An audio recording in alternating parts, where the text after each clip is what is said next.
I'm going to show you how I made this very simple folio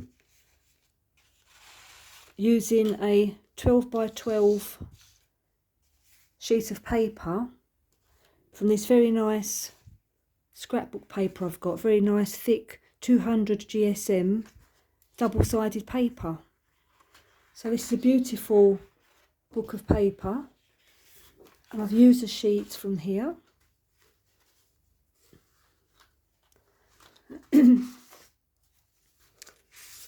And this is just so simple to make. You get your 12 by 12 sheet of paper, and then you fold up, look at my notes here, you fold at 9 inches down, you make a fold horizontally, and then you turn the fold upwards like so, and then you can use a bone folder or something just to flatten the edge there, and then you turn it this way and fold it vertically. Use a bone folder to get a nice crisp fold in it there. And then once I did this, when I tried to close it, I could notice there was a piece of paper sticking out here. So what you need to do is here, along this piece of paper here, in 1/4 of an inch, you make a mark there, and then with a ruler you draw a line all the way to that corner here. Then you flip this down and you just cut off that very thin slice of paper, so you can see it's sort of wider there and graduates right down to nothing. And do the same for both sides. And then what you need to do is just glue inside here, very thin line of glue, and down inside here, and then you've got your pocket. Now what you could do is glue the middle bit here as well. If you do that, then you've just got 2 pockets. But if you leave that open, you've got the opportunity to put something in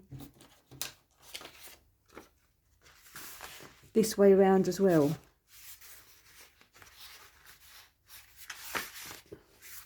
Otherwise it would just be something either side, but this way you've got the scope of a wider pocket if you don't glue the middle section down.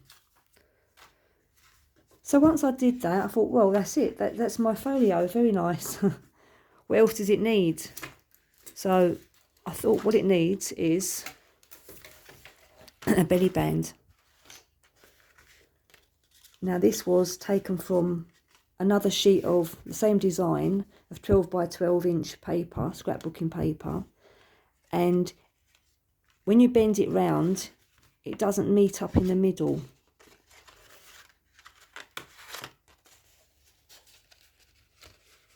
As you can see, there's a gap.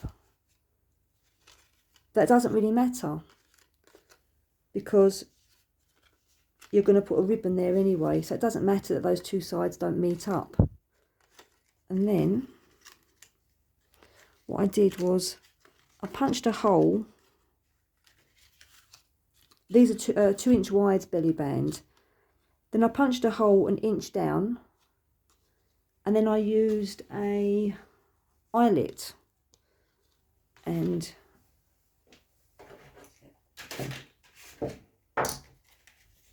I used an eyelet setter tool and my hammer.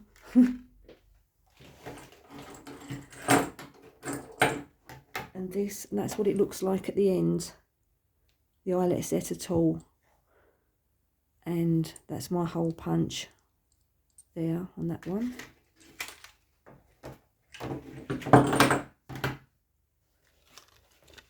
And then I just added a little couple of metal embellishments that go with this particular set, and a nice silk ribbon to tie it. So that's one way of making a closure for your folio. or something else you might like to do is use an embellishment. In this case I cut out one of the images from the front of the scrapbooking paper pages. This is very thick card at the front. And I've just stuck this little fox embellishment onto a paper clip, quite a large paper clip there. So this is another nice way of closing your folio. And then again, if that wasn't enough options for you, you can make one of these hidden paper clip tabs, which I showed in a previous video. And then I just cut out some paper with the tree on, just to add a little bit of interest there. So you can use your hidden paper clip closure with a tab. So there's 3 options there for closing up your folio. And then also, you might want to use a rubber stamp and stamp some pictures. In this case, I've just stamped a little tree. Or you might want to make envelopes or stamp some envelopes. And here, it's another little cute design, printed of deer paper there. You can put that in there, or you can fill it up with all sorts of things really. You can make some writing paper, or you can put some ready-made writing paper in there, or whatever you like. And so there you go, a folio, very easy to make and a lot of fun to make too. So I hope you liked it.